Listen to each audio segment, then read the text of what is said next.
Hello everyone, welcome back to our channel. So, കഴിഞ്ഞ വീഡിയോയിൽ ഞാൻ പാർട്ണർഷിപ്പിന്റെ കുറച്ച് ക്വസ്റ്റ്യൻസ് ഡിസ്കസ് ചെയ്തിട്ടുണ്ടായിരുന്നു. നമുക്ക് അത് എക്സാംസിന് എക്സ്പെക്ട് ചെയ്യാവുന്നതാണ്. കണ്ടിട്ടില്ലാത്തവർ ആ വീഡിയോ ഒന്ന് പോയി കാണണം. സോ ഇന്നും അതിന്റെ കണ്ടിന്യൂഷൻ ആയിട്ട് കുറച്ച് ക്വസ്റ്റ്യൻസ് ആണ് ഡിസ്കസ് ചെയ്യുന്നത്. അതിൽ ഞാൻ കുറച്ച് ഈസി ട്രിക്സുമായിട്ടാണ് വന്നിരിക്കുന്നത്. So let's begin with the questions. So moving to the first question. A, B, C invested capital in the ratio of 2:3:5. At the end of the business terms, they received the profit in the ratio of 5:3:12. Find the ratio of time for which they contributed in their capitals. So എന്താ പറഞ്ഞിരിക്കുന്നത്? ഞാൻ ആദ്യമേ കഴിഞ്ഞ വീഡിയോയിൽ ഞാൻ പറഞ്ഞിട്ടുണ്ട്, നമ്മൾ partnership എന്ന ഒരു ടോപ്പിക്ക് ഡിസ്കസ് ചെയ്യുമ്പോൾ നമുക്ക് ഓർക്കേണ്ട ഒരു കാര്യമുണ്ട്. That is ratio of investment into time ആണ് പ്രോഫിറ്റ് എന്ന് പറയുന്നത്. Ratio of investment into time ആണ് പ്രോഫിറ്റ്. അത് റേഷ്യോൻ്റെ കൺസെപ്റ്റിലാണ് നമ്മൾ എടുക്കുന്നത്. Ratio of investment into time, that is profit. ഇവിടെ എന്താ പറഞ്ഞിരിക്കുന്നത്? A B invested capital in the ratio of 2:3:5. അപ്പോൾ അവരുടെ ഇൻവെസ്റ്റ്മെൻറ്റിൻ്റെ എന്താണ് റേഷ്യോസ് ആയിട്ടാണ് തന്നിരിക്കുന്നത്. That is investment of A B C എന്ന് പറയുന്നത് 2:3:5 ആണ്. At the end of the business terms, they received the profit in the ratio of 5:3:12. അപ്പോൾ എന്താ ഇനി അവർ തന്നിരിക്കുന്നത്? അവരുടെ പ്രോഫിറ്റിന്റെ റേഷ്യോ ആണ് തന്നിരിക്കുന്നത്. That is 5:3:12. 5:3:12. ഓക്കെ, ക്വസ്റ്റ്യൻ എന്താണ്? Find the ratio of time for which they contributed their capitals. നമുക്ക് ഇതിൽ നിന്ന് എന്താണ് വേണ്ടത്? ടൈമിൻ്റെ റേഷ്യോ ആണ് വേണ്ടത്. Okay, time. അപ്പം നമ്മൾ നോർമൽ ഒരു ട്രഡീഷണൽ മെത്തേഡിൽ ചെയ്യുമ്പോൾ നമ്മൾ കുറേ ടൈം എടുക്കും. സോ അത് അവോയ്ഡ് ചെയ്യാനായിട്ടാണ് ഞാൻ ഈ ഒരു ടിപ്സ് പറയുന്നത്. ഇതിൽ നമുക്ക് ടൈം എങ്ങനെ കണ്ടുപിടിക്കാം? That is profit by investment എന്നുള്ളൊരു കൺസെപ്റ്റ് എടുക്കാം. ഇതെപ്പോഴും ആലോചിക്കണം, നമ്മൾ റേഷ്യോ കൺസെപ്റ്റിലാണ് എടുക്കുന്നത്. ഇപ്പം നോക്കിയേ, അവർ ചോദിച്ചത് ടൈം പീരീഡ് ആണ്. സോ ടൈമിൻ്റെ റേഷ്യോസ് ആണ്. എങ്ങനെ എടുക്കാം? That is 5/2. 3/3 എന്ന് പറയുന്നത് 1 ആണ്. 12/5. സോ ഈ റേഷ്യോനെ നമ്മളിനി എങ്ങനെ ചേഞ്ച് ചെയ്യാം? ഇതിൻ്റെ LCM എന്തായിട്ട് വരും? 2ഉം 5ഉം, ദാറ്റ് ഈസ് 10 വരും.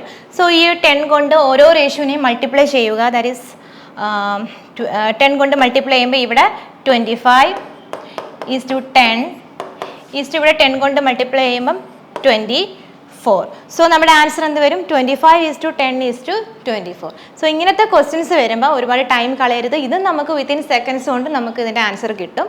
ജസ്റ്റ് ഈ ഒരു കൺസെപ്റ്റ് ഓർത്താൽ മതി. ടൈം കാണാൻ, that is profit by investment എന്നുള്ളൊരു കൺസെപ്റ്റ് ഈ റേഷ്യോയിലോട്ട് കൊടുക്കുക. എന്നിട്ട് നമുക്ക് അതിനെ ചേഞ്ച് ചെയ്താൽ മതി. Okay, next question. A, B and C started business with their investment in the ratio 1:2:4. After 6 months, A invests the half amount more as before and B invests twice the amount more as before, while C withdraw 1/4 of their investment. Find the ratio of their profit. അപ്പോൾ തൊട്ട് മുമ്പ് ചെയ്ത പോലെ അല്ല, ഇവിടെ നമ്മൾ profit ratio ആണ് കണ്ടുപിടിക്കേണ്ടത്. നമുക്കറിയാം ഇൻവെസ്റ്റ്മെൻറ്റ് ഇൻറ്റു ടൈം ആണ് പ്രോഫിറ്റ്. സോ ഇവിടെ ഒരു കുറച്ച് കാര്യങ്ങൾ പറയുന്നുണ്ട്. അവർ എമൗണ്ട് വിഡ്രോ ചെയ്തതും ആഡ് ചെയ്തതും ഒക്കെ പറയുന്നുണ്ട്. സോ അത് വെച്ച് നമുക്ക് എങ്ങനെ ചെയ്യാം നോക്കാം. ഈ ഒരു question compared to previous one ഇച്ചിരി കുറച്ച് ഡിഫിക്കൽട്ടാണ്. സോ എങ്ങനെ എഴുതാം? A:B C. അവരുടെ ഇൻവെസ്റ്റ്മെൻറ്റ് നമുക്ക് എടുക്കാം. 1:2:4 ആയിരുന്നു. So after 6 months A invest the half amount more as before. അപ്പം 6 months കഴിഞ്ഞപ്പം ഹാഫ് എമൗണ്ട് കൂടി ആഡ് ചെയ്തു എന്നാണ് പറയുന്നത്. അപ്പോൾ നമുക്ക് അതിനെ എങ്ങനെ എഴുതാം? That is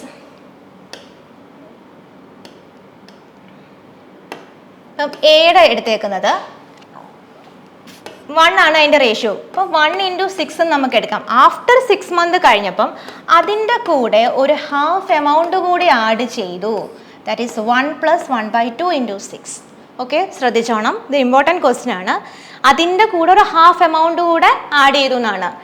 B invested twice the amount more as before. അപ്പം ഇതെല്ലാം 6 months കഴിഞ്ഞാണ്. അപ്പോൾ 6 months 2:6 എന്നുള്ള കൺസെപ്റ്റിൽ തന്നെ പോയി ഇൻവെസ്റ്റ്മെൻറ്റും ആ ഒരു ടൈം പീരീഡും. പിന്നെ അത് കഴിഞ്ഞിട്ട് അതിൻ്റെ കൂടെ ട്വൈസ് ദ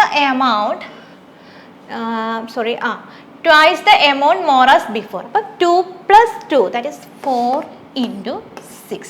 അതിൻ്റെ കൂടെ ആ ഒരു ഇൻവെസ്റ്റ്മെൻറ്റിന് ചേഞ്ച് വരുന്നില്ല. അതിൻ്റെ കൂടാണ് ഈ രണ്ട് കേസിലും ആഡ് ചെയ്തത്.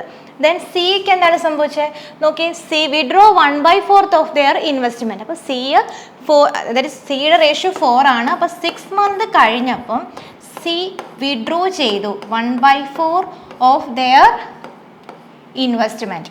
അപ്പോൾ അതിൽ നിന്ന് 4 മൈനസ് 1/4 ഇൻറ്റു 4, ആ ഇൻവെസ്റ്റ്മെൻറ്റിൻ്റെ 1/4 വിഡ്രോ ചെയ്ത്, അതും 6 monthsലോട്ടായിരുന്നു. 6 months. ഓക്കെ, അപ്പം 1 yearൻ്റെ എടുത്തു. അപ്പോൾ ഇത് നമുക്ക് ഇവിടെ എങ്ങനെ എഴുതാം? 6 + 1 + 1/2 എന്താണ് നിങ്ങൾക്കറിയാം? 3/2. 3/2 ഇൻറ്റു 6 എന്ന് പറയുന്നത് എന്ത് വരും? 9. ഓക്കെ, ഇവിടെ 12 + 6 ഇൻറ്റു 6 അല്ലേ? 12 + 36 എന്ന് പറഞ്ഞാൽ എന്ത് വരും? That is 48. നെക്സ്റ്റ് വന്നിട്ട് 6 ഇൻറ്റു 4 ദാറ്റ് ഈസ് 24. ഇപ്പോൾ ഇവിടെ ക്യാൻസൽ ആയി പോവല്ലോ. 24 + 4 - 1 3. 24 + എന്ത് വരും? 24 + 18 ദാറ്റ് ഈസ് 42 വരും ഇവിടെ. അപ്പോൾ നിങ്ങളത് കാൽക്കുലേറ്റ് ചെയ്തോണം. സോ നമ്മുടെ റേഷ്യോ എന്ന് പറയുന്നത് 15:48:42 എന്ന് വന്നു. നമുക്കതിനെ ചേഞ്ച് ചെയ്യുമ്പോൾ നമുക്ക് എങ്ങനെ കിട്ടാം? 3 കൊണ്ട് എടുക്കുമ്പോൾ 5 × 16:40. ഓക്കെ, സോ നമ്മുടെ റേഷ്യോ 5:16:40 എന്ന് വരും.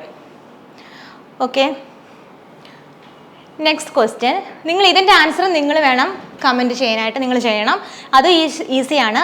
That is A, B and C each does certain investment for time periods in the ratio 5:6:8.